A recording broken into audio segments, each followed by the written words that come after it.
네, 개성공단 가동 전면 중단이 북한의 핵 미사일 도발에 대한 제재 효과 얼마나 있을까요? 그리고 오늘부터 시작되는 철수 절차에 돌발 상황은 없을지 지금부터 따져보도록 하겠습니다. 김용현 동국대학교 북한학과 교수, 김희준 통일외교 전문기자 자리에 함께했습니다. 안녕하십니까? 네, 안녕하세요. 자, 먼저 교수님, 전문가 입장에서는 이번 전면 중단 어떻게 평가하시겠습니까? 두 가지 측면을 봐야 될 것 같습니다. 하나는 현재 북한의 핵실험과 로켓 발사 이후에 국면 속에서 한국 정부가 취할 수 있는 대북 제재 수단 이 자체가 사실은 개성공단밖에 없다. 그 개성공단을 그 제재 수단으로 선제적으로 썼다. 이 부분에 대한 것이 상당한 그 논란으로 갈 수도 있는 이런 상황들 속에서 어쨌든 정부가 적극적인 선제적인 행동을 했다. 이 부분을 하나 이야기할 수 있을 것 같고요. 또 하나의 측면은 과연 이 시점이 그 개성공단을 중단시키는 시점이었느냐. 다시 말씀드리면 현재 우리가 갖고 있는 카드 자체가 하나밖에 없는 상황에서 남관계에 거의 하나밖에 없는 그 통로 자체를 봉쇄하는 것이 지금 시점에서 꼭 필요한 것인가. 이 부분에 대해서 좀 더 신중하게 접근했어야 되지 않느냐 하는 그런 입장이 있을 수 있다. 그 부분에서는 좀 더 남관계의 전반적인 중장기적인 것까지 고려해 봤을 때 좀 더 신중했어야 한다. 이런 이야기도 할 수 있을 것 같습니다. 뭐 두 가지 측면이 다 있다는 점을 말씀을 하셨습니다. 사실상 이번이 폐쇄다 이렇게까지 볼 수 있는 건가요? 어떻습니까? 정부가 이번에 개성공단 폐쇄 조치 이제 발표를 하면서 그 이유를 든 것이 한 해 이제 그동안 북측에 유입된 것이 개성공단을 통해서 한 6천억 원이 넘는 돈이 유입이 됐다. 이 돈이 사실상은 북한의 핵과 미사일 등 대량 살상 무기 개발에 쓰인 것으로 우려가 된다라는 점을 강조를 했거든요.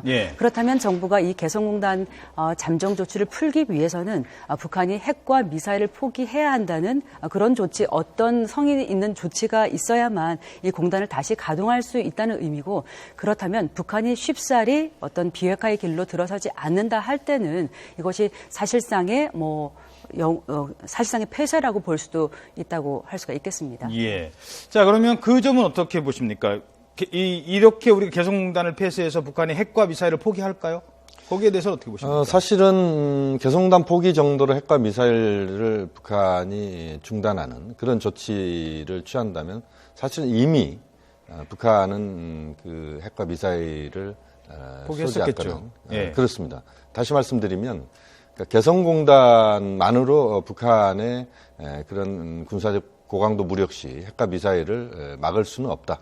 다만 이제 한국 정부가 갖고 있는 수단으로서 현재 북한의 그 장거리 미사일 발사까지 이르는 이 사태를 어쨌든 억제하는 앞으로의 추가적 행동을 억제하는 이런 차원에서의 상징적 조치다 이렇게 봐야 될 것 같고요. 사실 가장 근본적인 부분은 한미 중의 그 협력 속에서 북한에 대한 압박과 중장기적인 차원에서의 설득 이런 것들이 북한의 그런 핵과 미사일 이 부분을 중단시키거나 또는 그것을 지연시키는 그런 효과를 거둘 수 있다 이렇게 볼 수 있겠습니다. 자, 그렇죠. 그러니까 쉽게 말해서 우리가 개성공단 문 닫는다고 북한이 깜짝 놀라가지고 핵 포기할게 이렇게 할 수는 가능성은 적습니다. 하지만 한국과 미국, 일본, 중국의 어떤 공조 속에서 우리는 개성공단까지 포기를 했다. 이렇게 우리는 했으니까 미국도 더 적극적으로, 특히 중국 좀 더 적극적으로 나와달라고 얘기할 수 있는, 일본은 알아서들 잘 한다고 치더라도요. 그렇습니다. 그거 좀 설명을 좀 해주시죠. 사실 이 개성공단의 폐쇄로 인한 북한의 돈줄 제기의 실효성 측면에서는 아직은 논란이 있습니다. 왜냐하면 현재 개성공단을 통해서 북측에 들어가는 돈은 5만 4천 명 근로자의 임금, 그러니까 한 1억 불 정도, 1,200억 원 정도인데요. 북한의 한 해 대외 교역 규모가 한 6, 70억 달러에 달합니다. 그렇다면 이 개성공단이 차지하는 비중은 2%도 되지 않는 아주 미미한 부분이고, 그 대외 교역의 6, 70억의 대외 교역의 대부분을 90%, 50억 달러 이상을 중국과의 거래에서 나오는 돈입니다. 예. 그러면 정찬 뱅커가 말씀하신 대로 우리가 이 남북 경협의 최후의 보루라고 하는 이 개성공단까지 포기를 한다. 이런 점을 보여줌으로 인해서 특히 지금 유엔에서 북한의 4차 핵실험 이후에 추진되고 있는 그 유엔 안보리 대북제재 결의안의 미온적인 중국과 러시아에게 어떤 촉구하는 그런 의미가 크다고 할 수가 있겠죠. 우리가 이만큼 노력을 했으니 사실 중국의 협조 없이는 이 북한의 돈줄을 재는 것 사실상 어렵고 그로 인해서 북한을 비핵화로 끌어들이기 위한 변화조차도 힘들다. 그렇다면 중국이 조금 더 노력해달라 하는 부분을 우회적으로 압박한 것으로 볼 수가 있겠습니다. 알겠습니다. 자, 하지만 이 또 남북 관계, 통일 이런 측면에서 생각을 한다면 사실 이렇게 환영할 만한 일은 아닙니다. 안타까운 일이죠. 남북 교류 협력의 상징이었던 개성공단이었습니다. 이게 12년 만에 사실상 문을 닫게 된 것입니다. 자, 그동안 개성공단 어떤 순환사가 있었는지 연빈나 앵커가 개성공단의 순환사 정리해드리도록 하겠습니다. 조금 전 말씀해 주신 것처럼 개성공단이 12년 만에 닫혔습니다. 그동안 개성공단은 남북 간 긴장감이 높아질 때마다 우여곡절을 겪었는데요. 먼저 2008년 12월 북한은 대북전단 살포를 문제 삼아 1,500명이 넘던 개성공단 체류 인원을 880여 명으로 제한하고 통행 시간을 축소합니다. 2009년에는 한미 합동 군사훈련에 항의하며 개성공단 통행을 3차례 차단하기도 했고요. 현대아산 직원 유모 씨가 북한 종업원의 탈북을 시도했다는 이유로 억류하기도 했습니다. 이듬해 2010년에는 천안함 폭침과 연평도 포격 도발이 있었죠. 우리 정부는 대북 제재 차원에서 개성공단 통행을 금지하고 신규 투자를 제한하는 524 조치를 내렸습니다. 2013년에도 북한은 한미 군사훈련 등을 이유로 일방적으로 개성공단을 폐쇄하고 북측 근로자를 전원 철수시켰는데요. 5달 넘게 중단됐던 개성공단 가동은 남북의 7차례 회담 끝에 9월에 다시 문을 열었습니다. 하지만 올해 초 북한의 4차 핵실험과 장거리 미사일 발사 등 이딴 도발로 3년 만에 다시 가동이 중단될 위기에 놓였습니다. 네, 어쩌면 북한은 깜짝 놀랐을 수도 있을 것 같습니다. 사실 개성공단은요, 이렇게 북한이 그동안 자기들의 카드로만 알고 있었습니다. 개성공단, 안 할래. 그럼 우리가 깜짝 놀라서 어떻게든 하자. 이렇게까지 했는데, 이번에는 우리가 먼저. 자, 개성공단 어느 정도 규모인지, 숫자라 좀 복잡합니다만, 그래픽으로 준비한 거 있죠. 다시 한번 좀 정리를 해드리고 말씀 나누도록 하겠습니다. 자, 개성공단 현황입니다. 입주 기업된 기업 수만 124개에 달하고 남측 근로자는 800명, 특히 북측 근로자, 출퇴근하는 북측 근로자가 5만 5천 명에 달합니다. 작년 생산액은 5억 1천만 달러가 넘습니다. 그리고 총 생산으로 따지면 31억 달러가 그동안 이곳에서 만들어졌습니다. 그런데 자, 그래픽 하나 더 보여주시죠. 정부가 그동안 이 돈이 어떻게 쓰였느냐, 그럼 북한이 돈을 받았을 텐데 어떻게 받았고 어떻게 쓰였느냐 하는 부분입니다. 정부는 개성공단을 통해서 북한에 총 6천억 원의 현금이 유입됐다고 보고 있습니다. 홍영표 장관 발언인데요. 북한에 총 6천억 원, 작년에만 1,300억 원이 들어갔습니다. 그런데 이 돈이 평화의 길이 아닌 핵무기 그리고 장거리 미사일 만드는데 쓰인 것으로 보인다. 우리는 남북 협력 차원에서 돈 주는데 그 돈 갖다 핵 개발하고 그 돈 갖다 미사일 쏘는 거는 두고 볼 수 없다는 것입니다. 그 중에 하나가, 자, 일단 돈을 주고 받는 건데요. 우리가 개성공단 근로자들한테 월급, 자, 오세요 하고서는 통장에 입금시켜주고 아니면 현찰로 주고 이게 아니잖아요. 그냥 그렇습니다. 우리는 북한 정부에다 주는 거죠. 그렇습니다. 설명 좀 해주시죠. 네. 한 해 이제 개성공단을 통해서 북한에 들어가는 돈은 이 근로자의 임금뿐입니다. 이 5만 4천 명 근로자에게 지급되는 것이 지난해에만 한 1,200억 원, 1억 달러에 이르는데요. 이것이 그러니까 북한 당국 개인들에게 이제 현금으로 지급되는 것이 아니라 북한 당국에 들어가고 이 근로자에게 다시 돌아가는 돈은 한 20% 내외 정도인 것으로 알려져 있습니다. 예. 사실 이것은 확인은 되지 않는 부분이지만, 그렇죠. 네. 그래서 일부 현금이나 아니면 식료품을 살 수 있는 그런 쿠폰이라든가 이런 형태로 받는 것으로 알려져 있고요. 그렇다면 나머지 돈은 어디로 가느냐? 이른바 뭐 김정은 북한 정권의 이제 비자금을 관리하는 뭐 39호실에서 관리한다라는 거 알려져 있습니다. 그렇다면 이 돈의 대부분이 북한 정권의 어떤 그 대량살상 무기 자원으로 쓰이지 않았냐 하는 것이고요. 그 정부가 얘기했던 그 6천억 원이란 돈은 사실 그동안 북한이 뭐 미사일이나 그 핵실험을 통해서 핵무기 개발에 쓴 돈이 한 3조 원이 넘는 것으로 지금 추산이 되고 있는데 그렇다면 그중에 한 5분의 1 정도가 되는 돈이 아니냐라는 추산도 나오고 있는 상황입니다. 예. 자, 우리가 준 돈으로 북한이 핵 개발에 쓰였다. 이걸 뭐 딱 단정적으로 증거를 잡을 수는 없지만 그럴 개연성 전문가 입장에서는 어떻게 보십니까? 사실 그 부분에는 사실상 그 논리적인 문제가 하나 있습니다. 왜냐하면 유엔 차원에서의 대북 제재가 지금 한 서너 개가 결의안이 작동되고 있습니다. 이것은 이제 핵 개발이나 미사일 개발에 사용할 수 있는 돈줄을 이제 죄는 그런 부분들이 있는데 사실 다른 표현을 한다면 홍영표 장관의 표현은 우리 정부가 사실은 유엔 차원에서 대북 제재를 우리가 위반하고 있었다 이렇게 이야기할 수도 있는 겁니다. 그동안. 그렇죠. 왜냐하면 핵 개발이나 미사일 개발에 쓰인 걸로 보인다 이렇게 홍영표 장관이 이야기를 했거든요.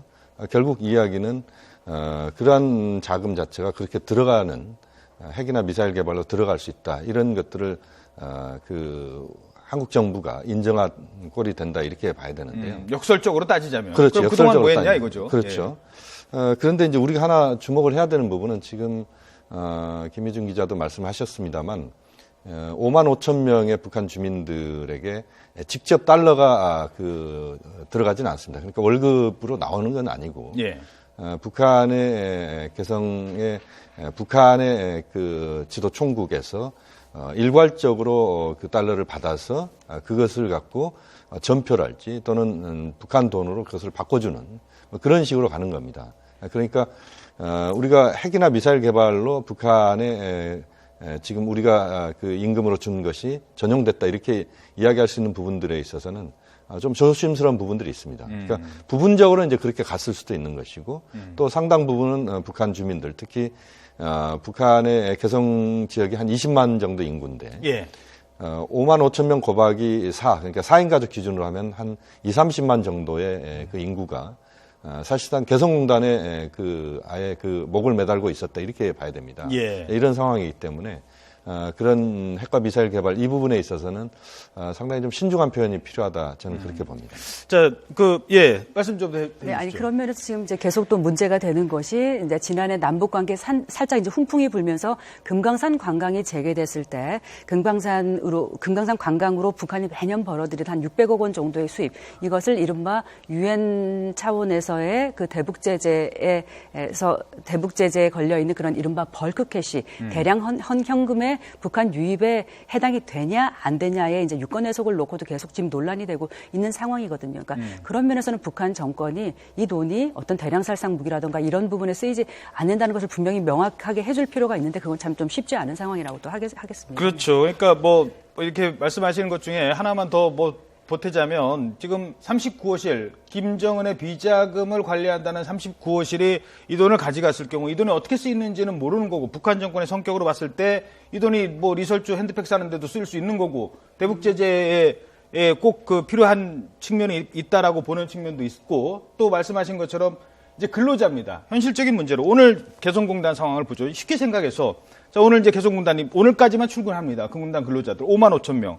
자, 내일부터 오지 마세요. 그럼 내일부터 나 월급 어디서 받아? 내일부터 나 일자리 잃어버리는 거야? 아마 공단 근로자들, 개성공단 근로자들이 오늘 공장 출근하자마자 항의부터 할 가능성이 큽니다. 거기다가 이제 딸려있는 식구들까지 포함을 한다면 뭐 한 20만 명의 이제 북한 주민들의 생계와도 포함이 된 부분인데요. 뭐 근로자들이 이제 항의를 하기 좀 어려운 구조라고 할 수가 있고 하지만 이제 북한 당국에서 앞으로 우리 남한의 이런 개성공단 폐쇄 절차에 대해서 얼마나 잘 받아들이고 그 근로자들의 철수 조치 이런 부분에서 협조를 할지 하는 부분은 여전히 의문입니다. 왜냐하면 그 2013년도에 북한 당국이 일방적으로 먼저 그 대외적인 이유는 뭐 한미 연합 훈련을 이유로 든 것이지만 이제 그 3차 핵실험 이후에 유엔 안보리 제재 등에 대한 반발로 이제 철수를 하면서 그때 우리 남측 남측 인력의 7명을 끝까지 이제 붙잡아두면서 그렇죠. 그동안 뭐 통신료나 이런 걸 내지 않았다는 그 협상 카드로 계속 예. 삼았단 말이죠. 그러니까 그런 부분에서 이번에도 과연 북한이 어떤 이유를 걸고